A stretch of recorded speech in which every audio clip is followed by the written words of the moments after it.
હું કુલદીપ રાજપૂતને ફરી એક નવા વ્લોગમાં તમારું હાર્દિક સ્વાગત કરું છું। અત્યારે મોર્નિંગનો સમય છે અને રાતના વરસાદ ખૂબ જ પડ્યો। અત્યારે પણ વરસાદ આવે એવું વાદળછાયું વાતાવરણ બની રહ્યું છે અને ક્યાંક ક્યાંક વરસાદ ચાલુ છે, કારણ કે અમારું ખેતર છે ને એક મતલબ ધોરા ઉપર છે, ધોરો કહેવા મતલબ હાઈટ ઉપર છે અને ગામ થોડું નીચોતમાં પડે એટલે વાદળમાં જે મુસળધાર વરસાદ થતો હોય ને એ સીન થાય। અને આ ભર ઉનાળે વરસાદ થયો છે સાહેબ, એટલે ખેડૂત માટે અને બાજરીઓવાળા માટે તો ખૂબ સારું છે, પણ કેરીના પાકવાળાને થોડી કાઠી રહી છે।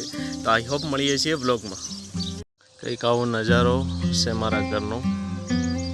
ડેફિનેટલી વરસાદ રાતના થયો, અત્યારે પણ વરસાદ એક સાઈડ થઈ રહ્યો છે। દેખો હલકી હલકી બારિશ ત્યાં આગળ થઈ રહી છે, એ ધોધ દેખાતો હશે તમને। અને ભર ઉનાળે વરસાદ થયો છે ભાઈ, એટલે ખેડૂત માણસે એકદમ સારું કહેવાય। અને આટલા વરસાદમાં ફવારા ચાલુ કરવા વાળો માણસ હું છું। આ વખતે બોરિંગ બસ ગણો ને થાકી રહેવાયું, 40-45 ફવારા જ ઉપાડે।